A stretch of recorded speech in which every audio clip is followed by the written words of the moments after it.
Ассалаумағалейкум ардақты ағайын. Біз мұқым елге аптадағы айшықты оқиғаларды жіктеп айтып беруге дайынбыз. Бұл Қазақ Ордасы. Апталық шолуды бастаймыз. Әуелі әріптесіміз туралы айтып өтейік. Журналист Сандуғаш Дүйсенованы полицейлердің жалаңаш күйінде бейнекамераға түсіргені туралы ақпарат жаға ұстатты. Жетісу полициясы таратқан ақпаратқа сәйкес жеке тінту кезінде тексеріс жүргізілген. 15 тамызда Қазақстан бас прокуратурасы журналист Сандуғаш Дүйсеноваға қатысты қозғалған қылмыстық іс доғарылғаны туралы мәлімдеді. Дүйсенова полиция тінту кезінде оны жалаңаш күйінде бейнекамераға түсіргенін айтқан. Журналист ер адамдардың алдында киімсіз жүрдім, мұндай қорлық намысыма тиді деді.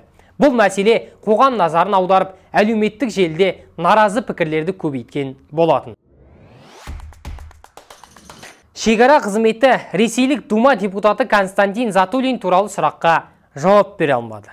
16 тамызда өткен брифингте журналистер шекара қызметінің өкілдеріне Ресей үкіметі Қазақстан шекарашылары қабылдаған елге кіргізу не кіргізбеу туралы шешімге ықпал ете ала ма деген сұрақ қояды. Бірақ шекара қызметі Қазақстанға келуіне тыйым салынған Дума депутатына елге кіруге рұқсат беру есебін түсіндіре алмады. Ұлттық қауіпсіздік комитеті шекара қызметі шекаралық бақылау департаменті бастығының бірінші орынбасары Ғани Ағадылов бұл сұрақ бойынша сыртқы істер министрлігіне жүгінуге кеңес берді. Айта кетейік, мамыр айында Қазақстан Украинаның кебін киюі мүмкін деген Ресей мемлекеттік думасының депутаты Константин Затулин Ресей сыртқы істер министрлігі араласқаннан кейін Қазақстанға кірген еді. Ресей депутатының арандатушылық әрекеті мен теріс пікірі Қазақстан халқының наразылығын тудырғаны жасырын жайт емес. Жемқорлардан тәркіленген қаражат 151,6 миллиард теңгеге жетті. Тәркіленгені қуантады әрине, бірақ еліміздің жемқорларға толып кеткенінің көрсеткіші бұл. Президенттің тапсырмасына сәйкес құрылған жемқорлардан тәркіленген қаражат жинақталатын қор арқылы бүгінде еліміздің бірқатар өңірінде, сондай-ақ Астана, Алматы және Шымкент қалаларында 76 мың орынға шақталған 62 мектеп құрылысы қаржыландырылады.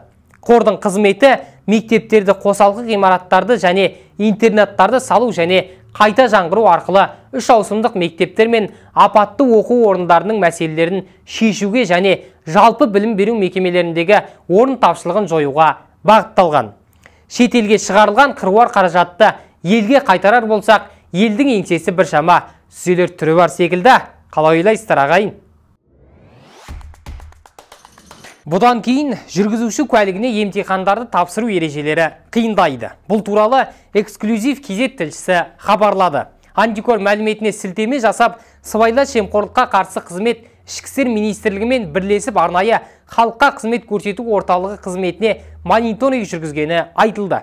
Мониторинг нәтижелері бойынша сыбайлас жемқорлыққа қарсы іс-қимыл агенттігі уәкілетті мемлекеттік органдардың атына 22 ұсыныс жолдады. Сонымен қатар, Ішкі істер министрінің бұйрығымен жүргізуші куәліктерін беру рәсімі күшейтілді. Онда емтихан алушылардың міндетті биометриясы мен тестілеудің барлық процесіне бейне тіркеу енгізілді. Емтихандарды қайта тапсыру регламенті өзгертілді. Пилоттық режимде арнайы халыққа қызмет көрсету орталығы мен Ішкі істер министрлігінде жаңа ақпараттық жүйелер іске қосылды.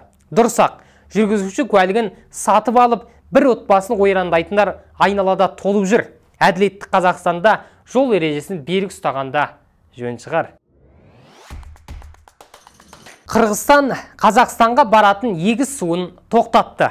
Қырғызстан астанасы Бішкекте Қазақстан мен Қырғызстан өкілдері кездесіп, Қазақстан-Қырғыз тарапынан Жамбыл облысындағы суармалы егістікке су жіберуді сұраған. Бірақ екі тарапта келісімді бұзбақшы. Бұл туралы Азаттықтың Қырғыз редакциясына Қырғызстан ауыл шаруашылығы министрлігі хабарлаған. Журналист Думан Мұхаммедкәрімге медициналық көмек қажет. Бұл адвокаттың сөзі.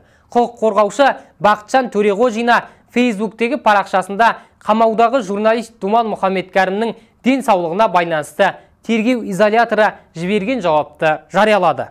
Оның айтуынша, аштық жариялаған күннен бастап қамаудағы Думан Мұхаммедкәрім дәрігердің бақылауында болған. Аштықты тоқтатқаннан кейін Думан Мұхаммедкәрімге бірнеше рет Талдықорған қалалық ауруханасында кешенді түрде емдеу ұсынылады.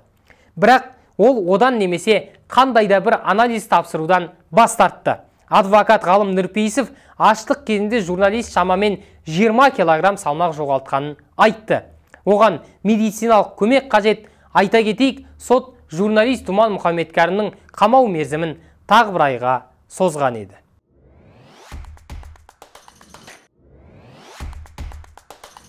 Осы аптада мемлекет меншігіне қайтқан тағы бір нәрсе бар. Маңғыстауда құны 7 миллиард теңгені құрайтын жер учаскелері мемлекетке қайтарылды.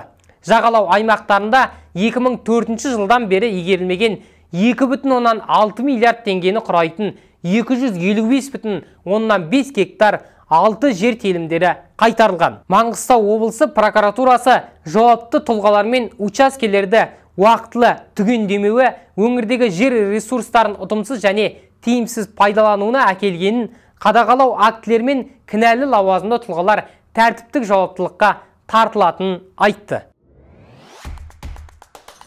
Қазақстанда алғашқы атом электр станциясы салынатын аймақ белгілі болды. Энергетика министрлігі ең қолайлы аудан ретінде Алматы облысы Жамбыл ауданы үлкен ауылының аумағын таңдағанын мәлімдеді. Атом электр станциясы үшін осыған ұқсас станцияны салу және сәтті пайдалану тәжірибесінде тексерілген технологияны таңдау ұсынылды. Бақ сынайтын компаниялар тізімі экранда көрсетіледі. Айта кетейік, атом электр станциясын салу бойынша қоғамдық тыңдау 22 тамызға белгіленді. Қазақстан шахтасындағы апатта елді елең еткізген оқиғалардың бірі болды. Өкінішке қарай шахтадан 3-ші кеншінің денесі табылды. Ал ArcelorMittal Теміртау қайтыс болған кеншілердің отбасына компания тарапынан көмек көрсетілетінін айтып бақты. Атап айтар болсақ, жерлеу шығындарын жабу, қайтыс болған жұмысшылардың 10 жылдық еңбек ақысы, әрбір балаға ай сайынғы сақтандыру төлемі, 23 жасқа дейінгі балаларға қатысты барлық шығындар, тұрғын үйі жоқтарға баспана, тұрғын үйі барларға жөндеу жұмысы, ипотекалық төлемдерді жабу, марқұмдардың жұбайы мен бала шағасын жұмысқа орналастыру, әйелдер мен балаларға жыл сайын санаторийге жолдама сынды көмек көрсетіледі. Бірақ бұл өмірден өткен адамның орнын толтыра алмайды. Еске салайық, 17 тамызда Шахтинск қаласындағы Қазақстан көмір кенішінде өрт шығып, 5 кенші жер астында қалып қойған еді. Шахтадағы дау мұнымен біткен жоқ. Аптаның басында Ұлытау облысында Қазақмыс корпорациясының 100-ден астам кеншісі ереуілге шықты. Нақтырақ айтсақ, 13 тамызда түнгі ауысымға шыққан Сәтбаев қаласындағы номері 65-ші шахтаның қызметкерлері жұмысын тоқтатқан. Олар басқалармен қатар еңбек жағдайларын жақсартуды және ескі тау-кен жабдықтарын жаңасына ауыстыруды талап етті. Сондай-ақ өзге талаптар бар. Алғашында бізге ешқандай құзырлы орган өкілдері келмеді деген кеншілер кейін компаниямен келісімге келді.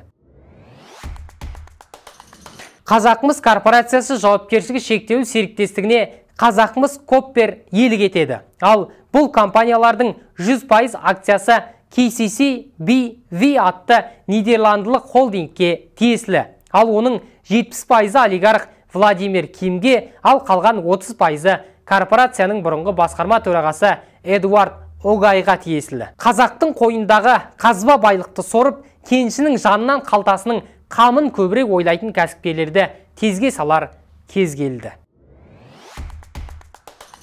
Ардақтаған құрметті көрермен, осымен қазақ ордасының қазақ тіліндегі апталық шолуы тәмам. Арнаға жазылыңыздар, ағайын анығын білсін десеңіздер, осы бейне жазбаны таратыңыздар. Жақсылық Зинешев, жақсылықта жолыққан шағайын.